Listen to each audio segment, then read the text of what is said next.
Les fées. Rien ne me passionnait davantage que la lecture de Fillettes, hebdomadaire illustré où l'on rencontrait des fées à chaque page. À la lettre, je vivais dans l'intimité de ces créatures idéales et je gardais en moi le merveilleux espoir de me trouver un jour en leur présence. J'allais jusqu'à imaginer l'instant béni de leur apparition, à quoi je me préparais par des prières et de diffuses invocations. Là, nulle fée n'apparaissait, ni de nuit, ni de jour. Vint le moment où mon imagination se lassa de son attente. Je me jetai dans le dessin afin de mieux emprisonner ces fées rebelles. Au bout de quelques mois partagés entre la lecture de Fillettes et mes dessins, je découvris que je représentais toujours la même fée.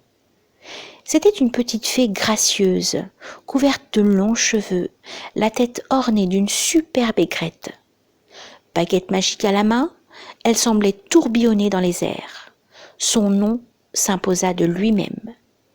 Mignonne. Dès cet instant, elle cessa de se résumer à quelques traits de crayon. Elle représentait à mes yeux beaucoup plus qu'un simple dessin. Mignonne se mettait à vivre. Elle occupait mon esprit et mon cœur. Chaque jour, je m'appliquais à la rendre plus belle. Pour parfaire son image, je me surpassais. En vérité, je n'avais pas perdu tout à fait l'espoir de la voir échapper au papier et se matérialiser là, devant moi, lumineuse et bienveillante. Elle s'obstina à rester une fée de papier. Pourquoi donc se refusait-elle à la vie sensible ? J'aurais tant voulu qu'elle se dressât enfin. Elle était ma compagne de tous les instants. Et comme j'aurais désiré pouvoir lui parler vraiment au lieu d'être contrainte d'improviser d'étranges monologues, car j'avais pris l'habitude de soliloquer devant mes dessins. Un matin, ma mère entra dans ma chambre et vit sur ma table le plus beau dessin de la petite fée. Elle le prit, le contempla longuement, puis le reposa sans mot dire. Pourtant, une lumière joyeuse passa à ce moment dans ses yeux.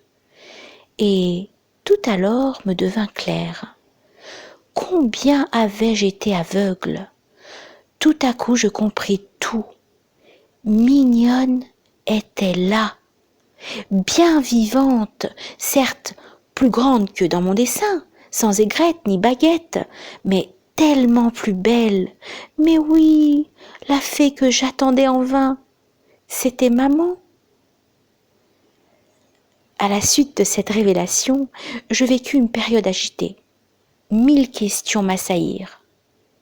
Et si maman venait à réintégrer le papier, à disparaître de mon imagination ?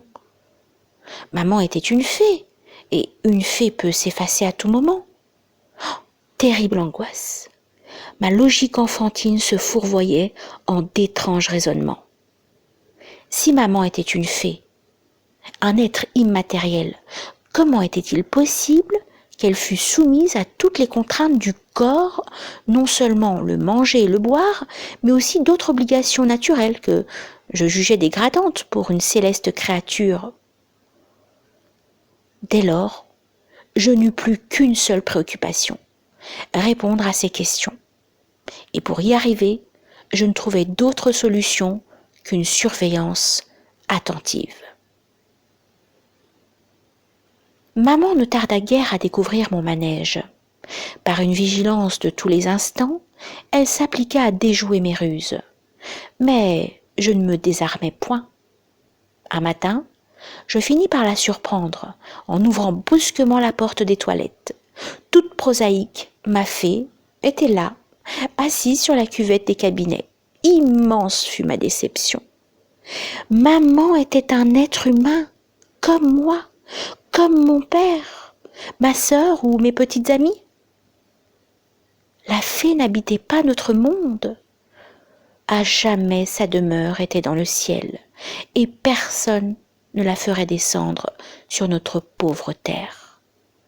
Dès lors, mes relations se firent plus intimes avec ma mère, plus désinvoltes aussi.